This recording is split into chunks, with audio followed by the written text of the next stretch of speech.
வணக்கம் நண்பர்களே. நாம் இப்போ இந்த வீடியோவில் என்ன பார்த்துருக்கோம்னாக்கா, எங்கள் ஊர் சேலம் மாவட்டம் தாரமங்கலத்தில் இருக்கிற சரபங்கா நதி வழிந்தோடுகின்ற குற்றாலம். இதுதாங்க எங்கள் ஊர் குற்றாலம். சுற்றிலும் பாருங்கள், பச்சை பசேல்னு காட்சி தருது. நெல்லும் கரும்பும் வாழையும் அப்படியே பச்சை பசேல்னு எங்கள் தாரமங்கலத்தை காட்டி கொடுக்கறது இந்த இயற்கை வளர்ந்தாங்க. தாரமங்கலம் அணைமேட்டில் இருக்கிற சரபங்கா நதியோட அணைக்கட்டுங்க. அதனால தான் இதுக்கு பேர் அணைமேடுன்னு பேர் வந்துச்சு. இந்த அணைமேட்டை இந்த நீர்த்தேக்கத்தை கட்டினது யாருன்னாக்கா, தாரமங்கலத்தை ஆண்ட கெட்டி முதலி மன்னனோட தங்கச்சிங்க. அவங்க பேர் லட்சுமாயி அம்மா. இது எதுக்காக கட்டினாங்கனாக்கா, தாரமங்கலம் கைலாசநாதர் கோயிலை கட்டுறதுக்கு கெட்டி முதலி மன்னன் நிறைய செலவு பண்ணி கட்டிருக்கிறார். அந்த ஒரு சமயத்தில் அவருக்கு பணப்பற்றாக்குறை வந்துச்சு. பணப்பற்றாக்குறை வரும்போது அவங்க தங்கச்சி லட்சுமாயிக்கிட்ட போய், இந்த மாதிரி எனக்கு கொஞ்சம் பணம் தேவைப்படுது, கொஞ்சம் கொடுன்னு கேட்டிருக்கிறார். அப்போ அந்த அம்மா லட்சுமாயி பணம் கொடுக்கல. நீ கொடுக்குற பணத்தை பூரா கோயிலாக கட்டிக்கிட்டு இருக்கிற, அதனால் என்கிட்ட பணம் இல்லை அப்படின்னு சொல்லிட்டாங்களாம்.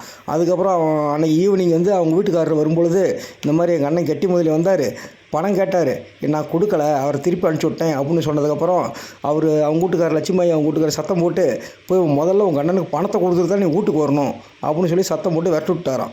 அப்போ இந்த லட்சுமாயி அம்மா பணம் மூட்டை கட்டிட்டு போய், என் அண்ணா என்னை மன்னிச்சிக்கா, இந்த அப்போ நீ உனக்கு என்ன பணம் எவ்வளோ வேணுமோ எடுத்துக்கா அப்படின்னு சொல்லி பணம் கொடுத்துருக்குது. அப்போ அந்த யாருக்கும் தலைவணங்காத கெட்டி முதல்ல என்ன பண்ணாருனாக்கா, உன் பணத்தை கொண்டு போய் ஆற்றுல போடு, இனிமேல் வாங்காட்ட ஒரு பைசா கூட வாங்க மாட்டேன் அப்படின்னு சொல்லி திருப்பி அனுப்பிச்சி விட்டாராம். எவ்வளோ சொல்லியும் கேட்காம பணத்தை வாங்கிக்கலையாம் அவர். அதனால் இந்த லட்சுமாயி அம்மா என்ன பண்ணாங்கனாக்கா, எங்கள் அண்ணன் என் பணத்தை ஆற்றுல போட சொல்லிட்டாங்க, அதனால் இந்த பணத்தை கொண்டு போய் நான் ஆற்றுலையே போடுறேன் அப்படின்னு சொல்லி, தாரமங்கலத்துக்கு அணைமேடு பகுதியில் ஒரு நீர்த்தேக்கத்தை ஆனால் தண்ணியிலே போடுறேன், ஆற்றுல போடுறேன்னு சொல்லி கட்டி வச்சுருக்காங்களாம். அதனுடைய வரலாறு தாங்க இந்த அணைமேடு உருவான கதை.